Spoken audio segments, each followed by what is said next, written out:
Hey guys, kind of a different video today. I want to talk about what happened to Gerber knives. They were very good at one point in time, and they kind of dipped off.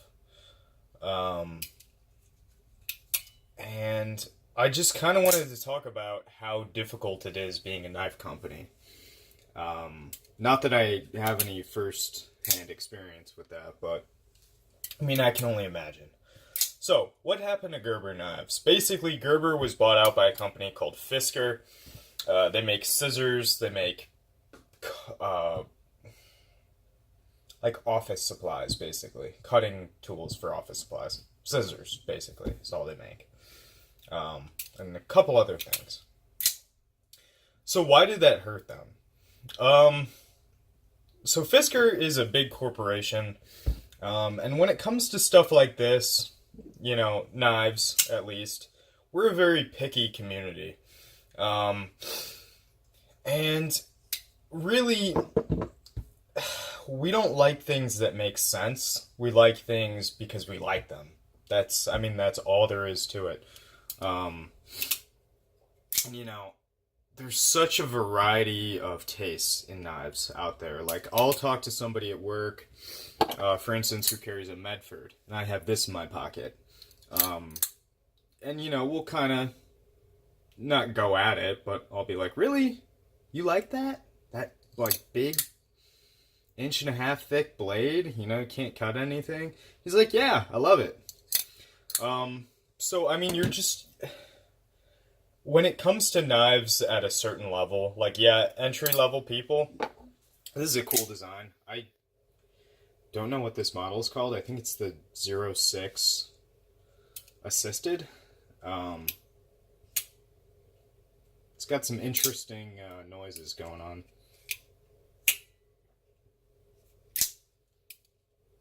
Yeah, I don't know if you can hear that. But hey, whatever. The thing is with knives is we don't buy stuff because it's high functioning.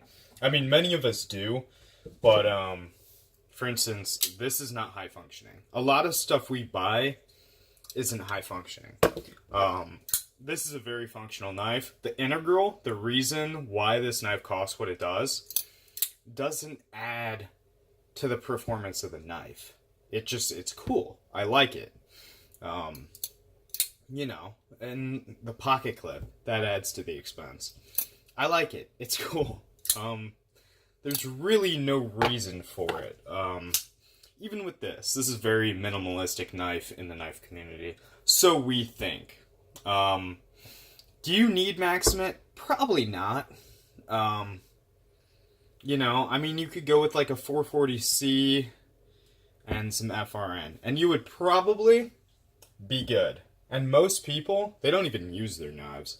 At least, not most. I'll say a lot of people that collect knives don't use them, and you would be surprised. The people that use their knives, they're using like Kershaw, Chinese models, Spyderco Delica, like stuff like that, like Benchmade Griptilian. I work at a knife shop, so I see all types of people come in. I talk to them about their knives, their guns, stuff like that. So I kind of have a pretty good sample size on this. But yeah, it just kind of made me think, like, how much knife companies have to go through. Like, 5 years ago, it was like S30V, S30V, we want S30V, and now we don't want S30V or S35VN. We want S90V, we want S110V, 20CV, M390. We want all these different types of steel. We want sprint runs. We want titanium and carbon fiber and just stuff that, I love it. Don't get me wrong, I love it. It doesn't do anything for the knife, though. And that's what separates this from just being a tool, and making it kind of a hobby or a passion. Is your interest. I don't know. Let me pick my words. real quick.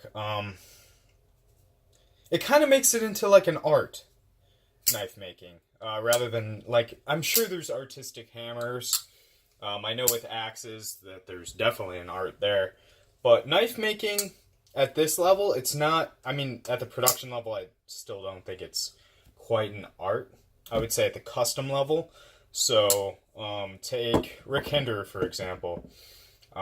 He actually lives about 40 minutes from where I'm at. I'm in Ohio, so yeah, 40 minutes. A lot of guys at work, they carry hinders, customize hinders, all this stuff. I would say that's kind of getting more towards the artsy side. I would say even that is a little bit off from the art of knife making. I think full custom and semi-custom, meaning like hand-ground blades, maybe a CNC'd handle. That's when it gets to be an art. But how many of us can afford $2,000 on a knife? You know, $4,000 on a knife. I saw a Marfione custom. What was it? Matriarch, something like that. Full mirror polished blade. Had some sort of very. Let me get this out of here.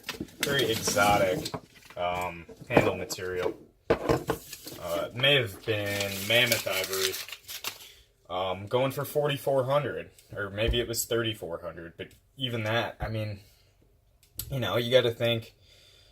The average collector can't afford that. And I'm in college. I can't afford that.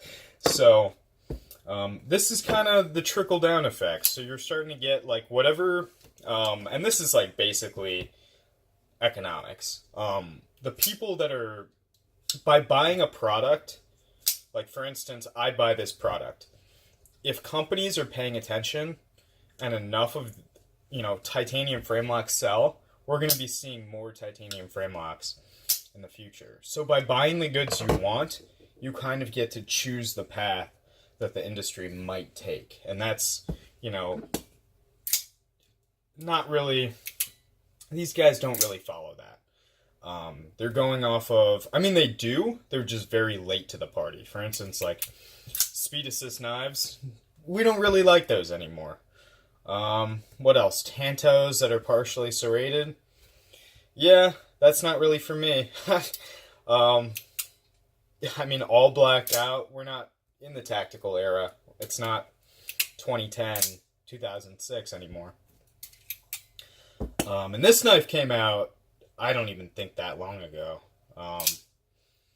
So, I don't know. It's a really cool thing that we have going for us. It's such a small industry, and it seems like it's very big, but in the grand scheme of things, it's very small. So, I don't know. I think it's a really cool thing that we have going. And the manufacturers listen to us, which is awesome, because car companies, for instance, they don't listen to customers all the time. When it comes to, you know, higher end cars, then yes, they will. But when it comes to, you know, like Mercedes, whatever, they go off of what sells and what luxury features can they sell you. It's not really like, hey, sell, I want to see a military in Rex 45 with a green handle. I mean, I don't know. I just think it's a really cool thing that we have companies like Spyderco. They're testing out all these steels for us. Maximate, S110V in a production knife. That's just unreal to me. I mean, the knife industry has come such a long way. And it just seems like knives are getting better and better and better, but it doesn't make them more functional. Tolerances don't make a knife function better in terms of cutting. Steel doesn't make it cut better. Sharpness makes it cut better. And edge geometry makes it cut better, which has nothing to do with the steel. I mean, you could take 440A, grind it, thinner than this and it would cut better. But it wouldn't hold an edge as long. So, I don't know, it's just something I thought about, and kind of how, like, a company that was so on top of everything. I mean, they had some really good designs, like the Applegate folder, the fixed blade. Yeah, I mean, Gerber was kind of before my time. I'm 21, just turned 21, so I didn't really get to experience their whole, prime time. But yeah, I mean, whenever a small company gets bought out by a corporation, such as Fiskars and Gerber, I mean, expect the worst, I guess is all I'm saying. Because, I mean, really, Fiskars isn't a small enough company that they're just going to be like, oh, they want 204P with an orange handle and a black titanium frame lock. They're going to be like, that doesn't make sense. How can we, sell knives to the masses? Because the masses don't want 204P with an orange handle. The masses want just a knife that works. And that's kind of what they took. It's kind of sad, honestly. I mean, if it happened to Spyderco, I'd be heartbroken. ZT, I'd be heartbroken. Benchmade, I'd be heartbroken. But, I mean, they just kind of turned the whole brand into a Walmart company. But it is what it is, I suppose. And, yeah, thank you guys for listening to my rant. Hope you enjoyed it, and I'll see you guys in the next video.